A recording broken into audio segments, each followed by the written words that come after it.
Daremos início à coletiva de imprensa do tight end Travis Kelce, do quarterback Patrick Mahomes. We're going to start the press conference of quarterback Patrick Mahomes and tight end Travis Kelce. Feel free to ask questions. Start over here, guys, right here. Go ahead. Hello, Patrick. Welcome to Brazil. Here. So, Patrick, since you became the starting quarterback of the Kansas City Chiefs, the team popularity here in Brazil grew a lot. So, how do you see that being here for the first time? Getting off the plane yesterday was amazing. You know, the fans were out. They were loud. We landed late. And so it's really cool to see that the Kansas City Chiefs are known here in Brazil, and they're known well, and that we have a ton of fans here. So we're super excited to play in front of them tomorrow. Sam? Patrick, for you first, you guys have played in a lot of different situations and a lot of different, stages. How do you mentally prepare, even though the schedule is literally disrupted? I think Coach Reed and all the coaches do a great job of kind of planning that stuff out. And so we got the game plan in before we headed this way, and now we're just kind of fine-tuning things. And so we've had a plan for this all summer long, and now we're just ready to play football again. And Travis, what was last night like at the airport? Oh man, it was crazy. It was a lot of fun seeing all the fans there. And he had that one coming for telling everybody I didn't know where Brazil was on the map. It's an exciting time. You get to hang out around the guys and the team, and this is something that we'll all remember. So you're just kind of in the moment and excited to play some football tomorrow, but just enjoying the process of experiencing new things with the guys. Hey everyone, Dan Akali from NFL Game Pass here on DAZN. So Chiefs' last game, it wasn't that good because it was Super Bowl. How do you guys work on your mind and the team's mental health to overcome this challenge? Well, I think one thing that we have in our back pocket is Coach Reed. We got somebody that's been there, done that. He's been in a lot of international games, and he's been doing this football thing for a long time. So he understands how to lead us, how to set a schedule, how to make it easy for us to just focus on the game and things like that. And he challenges us in ways that he really gets the best out of us. And I think that's the biggest thing is that this is a challenge coming down here to Brazil, a 12-hour flight, playing 2 days after that. It's a unique and a different experience, but at the same time, it's something that's going to make us, feel that much more proud about what we're doing over here if we can come out with a win. For each of you guys, right here in front, Travis, you guys are not strangers to attention, but I wonder what it's like in this kind of moment, what you think it says about what it means you're playing here. I think it's fun.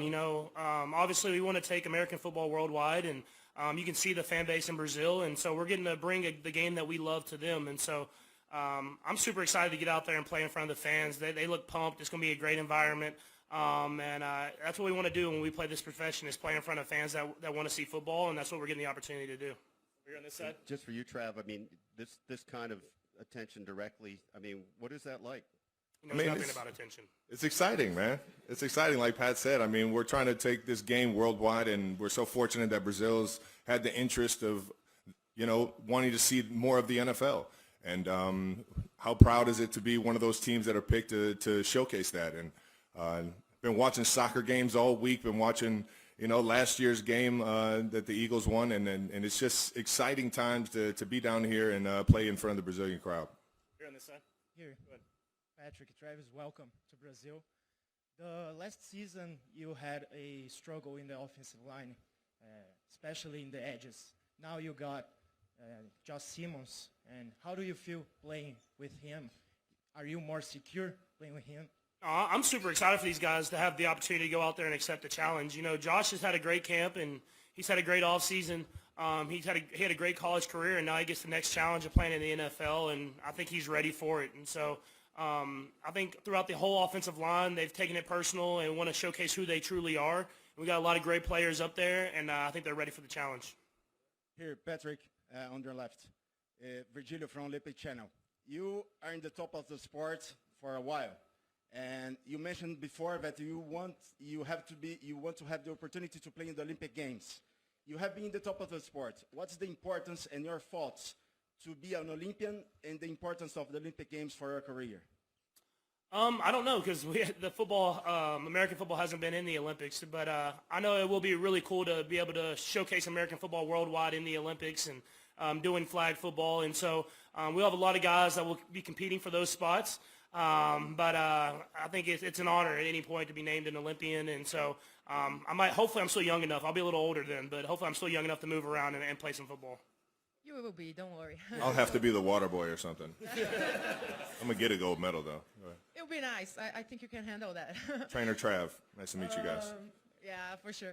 Guys, welcome to Brazil. So, Patrick, we have a pretty strong fan base for football here, but there are many people that are going to watch the sport for the first time. They don't really know much. And the quarterback's probably the one position they know or understand a little bit about it. So what can you tell us?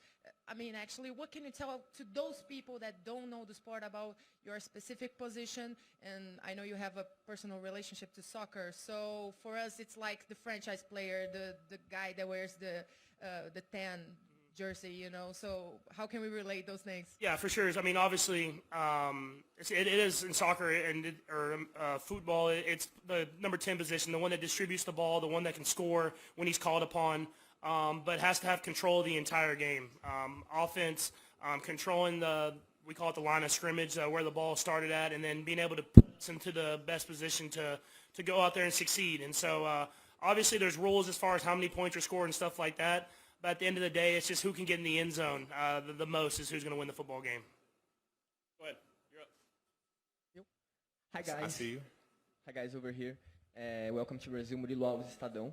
Thank you. We saw the film last night, your arrival in Brazil, all these crowds. We know as well that Taylor Swift is a huge thing in Brazil, and that's why you guys get a growth in popularity. What are your thoughts about it? What are your thoughts on this popularity? And did you know beforehand, before coming to Brazil, that your guys are so popular here? I think that was one of the keys of like getting us down here was that we had a good following down here in Brazil, and obviously, you know, the league wide is expanding all over the world, and it's just so fun to see everybody get excited about this game that we've loved since we were kids, man, and be able to go out of here, showcase it in a good way, and show everybody just how much we really love this game. Travis, talking about fan base, you're probably the most famous football player here in Brazil right now. How do you feel about this specific fan base? I mean, I love it when the lights are bright, and I've heard nothing but great things about the Brazilian fan base and how they love sports, and I've been able to kind of follow along in the football world or the soccer world and see how exciting they get. So I'm pumped about tomorrow, and I'll be sure to make sure I say hello to everybody in the crowd, knowing that they took the time to come out and see some American sports. Patrick, over here. Welcome to Brazil. For the first time since you won your first Super Bowl, we start seeing some specialists having Josh, Joe, Lamar as the QB1. How does that make you feel? I think it's cool to see the game evolve. You know, there's been a lot of great players for a long time, but being able to play the quarterback position and being able to move and be mobile and make these throws, guys came before me and did that, and I'm trying to just keep pushing the game forward. And you see it now, the quarterback position, it's the top of the top. Every single team has their franchise guy, and it's been fun to watch the game grow, and it's been more challenging of going out against these guys every single week. We're going to do two more starting here. Go ahead. Travis, Paulo Antunes, ESPN Brazil. I'm just wondering, man, the last couple years, how your life has changed after you started dating Taylor Swift and you got the podcast and you got all these things happening off the field. Can you kind of, Chris Jones knows about this, right? Can you kind of describe how your life has changed here? And is there a difficulty to focus on everything on the field? Is that a challenge for you? Well, engaged. There we go. Exactly. I got one more ring from it. I would say two if we're counting the first Super Bowl. I would say you know, I've ever since I've been dating Taylor, life has been fun. You know, it's been exciting. Obviously, a lot more eyes, and I accept that. But it's just I'm living life. You know, living on a high. I guess. Dream, dude. Yeah. Is this the last dance? For who? For me? Man, it's the last one on the contract right now, but I'll tell you what, I'm feeling young and I'm feeling ready to rock, baby. Look how loose that shirt is, man. It looks great. God, man, this thing was a little tighter last year. Last one, Nate Taylor, go ahead. Fellas, you guys have played not only more international games than most NFL teams, but you guys have won those games. Is there anything that you guys can draw from that experience that can help in a new environment, a new, obviously, international setting? For me, it's just staying in routine as much as possible. You know, Coach Reed does a great job. Everybody here does a great job of keeping us in routine, and then just accepting the challenge. Like, at the end of the day, you're coming here to play football. You're coming here to play a game, and we're going to play in front of a great fan base. So go out there, accept the challenge, and we're playing against one of our division opponents. So it'll be a great test for us. But if you're going to be here, you might as well try to win it. All right, thank you guys. Appreciate it. Certainly done many things in life greater than dating the boy on the football team. And now she may be performing during the greatest football game of all. Following Swift's announcement of her engagement to NFL star Travis Kelce last month, rumors abounded that the 14-time Grammy winner would play the Super Bowl halftime show. Swift has never played the slot, but she would join an illustrious list of pop stars who have, including Beyoncé, Rihanna, Madonna, Gwen Stefani, Jennifer Lopez, Shakira, and Lady Gaga. Swifties can cautiously rejoice because an insider exclusively tells the Tabas 87 that the rumors are true. Negotiations are happening with Taylor to potentially do the next Super Bowl, scheduled for February 8th at Levi's Stadium in Santa Clara, California. Our source added that the NFL would like to make the announcement sometime right before Thanksgiving. Once the NFL confirms a performer, they immediately set up a commercial and photo shoot to guarantee they have everything in place for the show in February. Football aficionados will know who's performing by October, which is when contracts will be finalized. However, Swift isn't the only star in the running. According to the insider, Jay-Z and his company Rock Nation have also been looking at making the show a little country by seeing if Post Malone and Jelly Roll would like to do it. Jay-Z and Rock Nation have produced the halftime shows ever since they signed a deal with the NFL in 2020. Since then, halftime shows have featured Kendrick Lamar, Usher, Dr. Dre, The Weeknd, and more, including special guests they've brought on. Swift would certainly have a plethora of A-list talent available to join her on stage if she chose to perform, as she famously brought out Phoebe Bridgers, Maren Morris, Haim, Hayley Williams, Ice Spice, Sabrina Carpenter, and Gracie Abrams during her sold-out stops on her record-breaking Worldwide Eras tour. One reason Swift is a likely candidate for football's biggest concert, our insider said that not only does the singer really want to play the halftime, but Kelce is also actively invested. Kelce is about to begin what many believe will be his last season.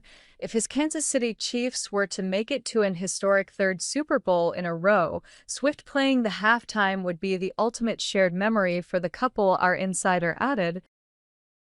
And if not next year, Swift would love to do the show a few years from now so Travis can experience it and not be in the locker room if the Chiefs just so happen to be in the game. At the end of the day, though she wants to do it eventually, she doesn't have to do it at all. Her career is so great as it is, the insider added of the $1.6 billion pop star. Taylor and Travis are now reunited in Sao Paulo for the game between the Chiefs and Chargers. The couple took their first overseas vacation since getting engaged.